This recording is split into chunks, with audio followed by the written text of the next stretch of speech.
Good morning to everyone. Today's topic is ventricular septal defect. So, what is VSD? A ventricular septal defect is congenital defect in the interventricular septum that allows shunting of blood between the left and right ventricle. So, VSD जो है congenital defect है जिसमें क्या होता है interventricular septum होता है, मतलब सेप्टम में गैप होता है. ठीक है, दोनों राइट वेंट्रिकल्स और लेफ्ट वेंट्रिकल्स के बीच में जो सेप्टम है उसमें गैप होगा जिसकी वजह से shunting of blood between the left and right ventricle. So right side और लेफ्ट साइड में ब्लड का शंटिंग होता है, यानी मिक्सिंग होता है. Then definition of ventricular septal defect क्या है? A ventricular septal defect is an opening in the interventricular septum that permits communication between the two ventricles. और a VSD is an opening or hole in the wall between the heart's two pumping chamber. तो ventricle septal defect क्या होता है? दोनों ventricle, जो ventricles को हम लोग पंपिंग चैम्बर बोलते हैं क्योंकि जब वेंट्रिकल्स कॉन्ट्रैक्ट होते हैं तब जो ब्लड है वो पूरी बॉडी में पंप होता है और पल्मोनरी आर्टरीज में जाता है. तो उससे क्या होता है, जो VSD है वेंट्रिकल सेप्टल डिफेक्ट है, तो दोनों राइट वेंट्रिकल और लेफ्ट वेंट्रिकल के बीच में जो सेप्टम है अगर उसमें कुछ गैप है, होल है, तो अब हम लोग उसको वेंट्रिकुलर सेप्टल डिफेक्ट बोलते हैं.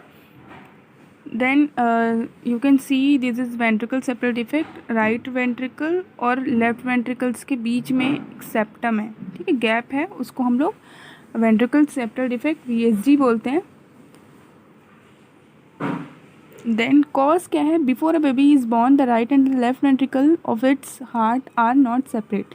As the fetus grows, a wall forms to separate these two ventricles. If the wall does not completely form, a hole remains. In this hole is known as ventricular septal defect. तो क्या बोल रहे हैं, जब baby before birth, जन्म से पहले अगर बेबी वूम में है, यूट्रस में है, उस टाइम पे जो एट्रियम होता है, वेंट्रिकल्स होता है, उसका फॉर्मेशन होता है. तो ड्यूरिंग दिस टाइम जो राइट वेंट्रिकल्स और लेफ्ट वेंट्रिकल्स के बीच में कोई सेप्टम नहीं होता है. ठीक है, अगर वो मदर की बॉडी में है, वूम में है, उस टाइम पे दोनों वेंट्रिकल्स के बीच में सेप्टम नहीं होता है. ठीक है, धीरे धीरे जब बेबी ग्रो करता है तब वहाँ पे सेप्टम बनता है. ड्यूरिंग दिस टाइम अगर उस सेप्टम में कुछ गैप हो जा रहा है, अगर होल है उस टाइम पे, अगर वो पूरा क्लोज नहीं हुआ है, तो उस केस में जो गैप होता है उसको हम लोग VSD बोलते हैं. And ventricular septal defect is one of the most common congenital heart disease. The baby may have no symptoms and the hole can eventually close as the wall continues to grow after birth. If the hole is large, too much blood will be pumped to the lungs leading to heart failure. तो the ventricular septal defect है congenital anomalies है, means by birth present रहेगा. ठीक है, और धीरे धीरे क्या होता है, जैसे बेबी ग्रो करता है ये सेप्टम जो होता है क्लोज हो जाता है. अगर क्लोज नहीं हो रहा है इन केस, तो क्या होता है, पल्मोनरी जो ब्लड सर्कुलेशन है वो बहुत ज़्यादा बढ़ जाता है. The cause of VSD is not yet known. जो मेन इसका कॉज है वो अच्छे से पता नहीं है. मेनली जो होता है, अगर ड्यूरिंग प्रेगनेंसी स्मोकिंग, अल्कोहल अगर कंज्यूम कर रही है मदर, तो उस केस में VSD हो सकता है.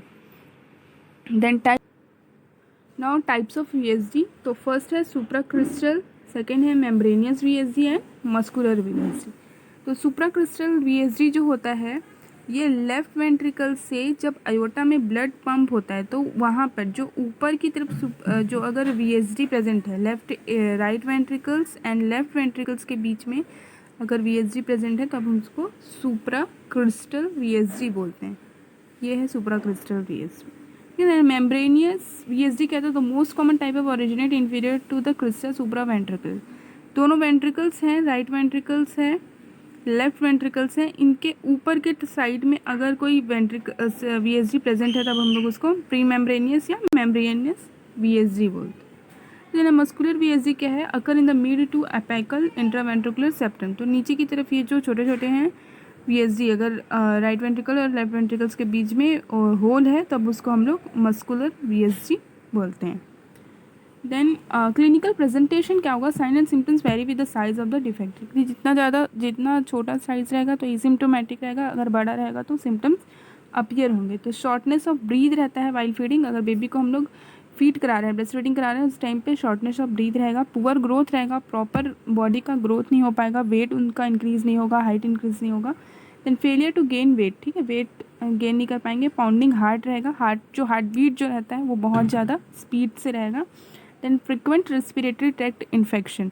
इसमें क्या होता है, VSD में राइट टू लेफ्ट शंट होता है, तो उसकी वजह से लेफ्ट टू राइट शंट होता है, तो उसकी वजह से क्या होता है, राइट साइड में कंजेशन होता है, ब्लड ज़्यादा आता है राइट वेंट्रिकल्स में, उसकी वजह से पल्मोनरी में भी ब्लड बहुत ज़्यादा कंजेशन होता है, उसकी वजह से रेस्पिरेटरी इन्फेक्शन होने का चांसेस रहता है। If reversal of shunt occur, cyanosis, clubbing, respiratory distress. ठीक है, अगर राइट से लेफ्ट शंट हो रहा है तो क्या होता है, डीऑक्सीजनेटेड ब्लड है, जो मिक्स ब्लड है वो बॉडी में सर्कुलेट होगा, उसकी वजह से साइनोसिस होने का चांसेस रहता है। तो डायग्नोसिस कैसे करेंगे? ऑन अस्कल्टेशन, जब हम लोग अस्कल्टेशन करते हैं, चेस्ट एग्जामिनेशन करते हैं, तो pansystolic murmur is present. Systolic मतलब कॉन्ट्रैक्शन, ड्यूरिंग कॉन्ट्रैक्शन क्या होगा, वेंट्रिकल्स कॉन्ट्रैक्ट होंगे, उसके इसमें ब्लड मिक्सिंग होगा, राइट टू लेफ्ट और लेफ्ट टू राइट मिक्सिंग होगा, उसकी वजह से सिस्टोलिक मर्मर प्रेजेंट होता है। Then S one is mask by murmur. ठीक है, जब एस1 जो साउंड अपन सुनेंगे, जब एट्रियोवेंट्रिकुलर वॉल जो अगर क्लोज होता है उस टाइम पे जो साउंड आता है तो उसमें भी मर्मर प्रेजेंट रहेगा। Then S3 can be heard at the apex. जो एस1 एस2 साउंड होता है, एस3 एंड एस4 जो साउंड होता है वो रियरली कुछ कंजेनाइटल एनोमलीज हैं उस केस में सुनाई देते हैं। तो एपेक्स में जब हम लोग हार्ट साउंड सुनेंगे तो एस3 साउंड सुनाई देगा। देन चेस्ट एक्सरे करते हैं, cardiomegaly and increase pulmonary vascular marking. मतलब cardiomegaly means increase size of heart, जो हार्ट का जो आउटर लेयर है उसमें इन्फ्लेमेशन दिखाई देगा, पल्मोनरी वेस्कुलर मार्किंग रहेगा। देन मैनेजमेंट इसका देखते हैं, मेडिकेशंस रहते हैं। With the small region the prognosis is excellent and no intervention is required beyond antibiotic prophylaxis for indicated. अगर स्मॉल है तो ऐसा कुछ ट्रीटमेंट देने का ज़रूरत नहीं होता, वो धीरे धीरे अपने आप क्लोज हो जाता है। In moderate size regions a trial of frusemide, angiotensin converting enzyme inhibitor and digoxin may work. ठीक है, अगर मॉडरेट साइज़ का है, अगर साइज़ उसका, तो हम लोग डिजॉक्सिन देते हैं, एंटीबायोटिक्स ट्रीटमेंट सब देते हैं। Then large lesions with a big shunt usually requires medical management for heart failure with diuretics plus ACE ही इनहिबिटर्स। ठीक है, अगर लार्ज है लीजन्स, मतलब सेप्टल डिफेक्ट जो अगर लार्ज है तो उस केस में हम लोग डायोरेटिक्स देते हैं, मेडिकेशंस उनको प्रोवाइड कराते हैं। Otherwise surgical closure is required. Medication देने के बाद भी अगर वो क्लोज नहीं हो रहा है तो उस केस में हम लोग सर्जिकल क्लोजर करते हैं। सर्जिकल रिपेयर क्या ऐसा होता है, इसमें क्या होता है, हम लोग कैथेटर इंसर्ट करते हैं, जैसे ईएसडी में ही करते हैं वैसे ही इसमें हम लोग जो आईवीसी है, इंफीरियर वेना कवा है, उसके थ्रू एक कैथेटर इंसर्ट करेंगे। कैथेटर इंसर्ट करने के बाद वहाँ पे जहाँ पे सेप्टम है, दोनों वेंट्रिकल्स के बीच में जहाँ पे सेप्टम है वहाँ पे एक प्रोस्थेसिस लगा देते हैं। Then surgical repair is required.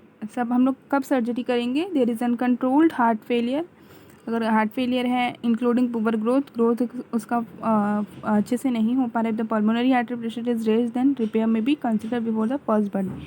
तो जिसका सर्जरी होता है वीएसडी का, वो बिफोर फर्स्ट बर्थडे सेलिब्रेट करने से पहले उसका सर्जरी करना पड़ता है। देन पैलिएटिव सर्जरी में क्या करते हैं, pulmonary artery bending. Palliative means अगर सिम्टम्स बहुत ज़्यादा वर्स हो रहे हैं तो उस केस में हम लोग पल्मोनरी आर्टरी बेंडिंग करते हैं। Pulmonary artery to decrease pulmonary in infant in severe cardiac heart failure. अगर कंजेस्टिव हार्ट फेलियर हो रहा है उस केस में हम लोग पल्मोनरी आर्टरी को बेंड करते हैं, थोड़ा सा बांध देते हैं, जिसकी वजह से पल्मोनरी में ज़्यादा कंजेशन नहीं होता है। Incomplete repair procedure of choice, अगर स्मॉल डिफेक्ट है तो परस्यू स्ट्रिंग अप्रोच करते हैं। परस्यू स्ट्रिंग में स्टिचेस लगाते हैं, छोटा सा अगर होल है तो हम लोग एक कैथेटर इंसर्ट करते हैं और वहाँ से स्टिचेस लगाते हैं। अगर लार्ज डिफेक्ट है तो वहाँ पे हम लोग नाइटेड डायक्रॉन पैच रहता है, वो स्टिच को हम लोग वहाँ पे लगाते हैं दोनों वेंट्रिकल्स के बीच में। देन प्रिवेंशन क्या है, except for VSD that is caused by heart attack, this condition is always present at birth. Drinking alcohol and using the antiseizure medicines Depakote and Dilantin during pregnancy may increase the risk of VSD. During pregnancy अगर anti seizure medicine है, alcohol use कर रही है mother, तो उस case में VSD होने का चांसेस रहता है, तो उस चीज़ को अवॉइड करना है टू प्रिवेंट वीएसडी। इन कॉम्प्लिकेशंस क्या होता है, आयोटिक इनसफिशियंसी होता है। क्या हो रहा है, लेफ्ट साइड से जो ब्लड है वो राइट साइड शंट हो रहा है, तो लेफ्ट साइड में ब्लड जो रहेगा, ब्लड का वॉल्यूम कम होगा, इसकी वजह से आयोटा में कम ब्लड पंप होगा। Damage to the electrical conduction system, जो ऐसे नोड है, एवी नोड है, बंडल ऑफ पुरकिंजे है, ये सब में डैमेज होने का चांसेस रहता है। डिलेड ग्रोथ एंड डेवलपमेंट, ठीक है, जो बेबी का ग्रोथ एंड डेवलपमेंट जो है वो डिलेड होगा, हार्ट फेलियर होगा, इन्फेक्टिव एंडोकार्डाइटिस होगा, पल्मोनरी हाइपरटेंशन होगा। पोस्ट ऑपरेटिव प्रॉब्लम्स क्या हो सकता है, small residual ventricular सेपरल defect, right bundle branch block हो सकता है, देन वेंट्रिकुलर डिसफंक्शन हो सकता है, वेंट्रिकल डिसरिथमिया हो सकता है। वेंट्रिकल सेप्टल डिफेक्ट है, उस वजह से वेंट्रिकल्स कॉन्ट्रैक्ट प्रॉपरली नहीं कर पाएंगे तो वो अरिथमिया कॉज करेगा। Then nursing management, nursing diagnosis, first क्या होगा, cough related to lung congestion, secondary to the effect of general anaesthesia. तो जो कफ हो सकता है बेबी को क्योंकि पल्मोनरी कंजेशन होगा, राइट साइड में ब्लड ज़्यादा जाएगा तो पल्मोनरी आर्टरीज में ब्लड ज़्यादा जाएगा, तो उस केस में अगर एनेस्थीसिया सर्जरी कर रहे हैं तो एनेस्थीसिया देते हैं। अगर एनेस्थीसिया की वजह से भी कफ हो सकता है तो उसका गोल क्या रहेगा, reduce the coughing of the patient. जो चाइल्ड है उसका अपन कफिंग को रिड्यूस करना है। इंटरवेंशन क्या देंगे, assess the patients for coughing, auscultate the chest of the patient with paediatric stethoscope से अस्कल्टेशन करना है। गिव चेस्ट फिजियोथेरेपी देना है उनको, नेबुलाइजेशन प्रोवाइड करना है। Then auscultate after giving nebulization देने के बाद उनको अस्कल्टेट करना है। देन सेकेंड नर्सिंग डायग्नोसिस है high risk for fall related to the age and weakness of the child. ठीक है, तो बेबी जो है वीक है, उनका एज के अकॉर्डिंग वीक है, तो उसमें रिस्क ऑफ फॉल होगा। तो reduce the chances of injury और fall, assess the chances of getting fall. ठीक है, पहले हम लोग को चांसेस क्या, बेबी वीक है कि नहीं वो सब हम लोग को असेस करना है। Then provide side rails to prevent fall, bed का जो साइड रेल्स होता है वो हम लोग को लगा के रखना है। Provide calling bell for the patient. ठीक है, अगर बच्चा है तो पेरेंट्स हैं उनको बता के देना है कि कॉलिंग बेल है। Allow the mothers to stay with the patient. ठीक है, मदर को बच्चे के साथ रहने के लिए अलाउ करना है। Do close observation of the patient का जो क्लाइंट है उनका क्लोज ऑब्जर्वेशन करना है। एंड थर्ड है pain related to the surgical wound as evidence by facial pain skin. तो पेन होगा बेबी को तो रिड्यूस पेन करना है हम लोग का, उसका गोल रहेगा। Assess the location source of pain, कहाँ पे उनको पेन हो रहा है, किस टाइप का इंटेंसिटी है, किस जगह पे पेन हो रहा है, वो सब हम लोग उनको पहले असेस करेंगे। Then assess the severity of pain, assess the patient from facial expression as per paediatric pain scale use करके पेन का सीवियरिटी को असेस करना है। Then provide comfortable position, oral analgesic दे सकते हैं, आइबोजेसिक प्लस सिरप आता है वो दे सकते हैं, ऑक्सीजन एडमिनिस्टर करना है। ठीक है, देन कंक्लूजन क्या है, fortunately most ventricular septal defects are small. जितने भी VSD रहते हैं स्मॉल रहते हैं। Many become smaller close spontaneously during childhood के टाइम पे ये जो VSD रहता है ये अपने आप क्लोज हो जाता है। Among patient with large defect congestive heart failure is likely in infancy and causes death, others manage appropriately, उसको प्रॉपरली मैनेज करना है। Thank you.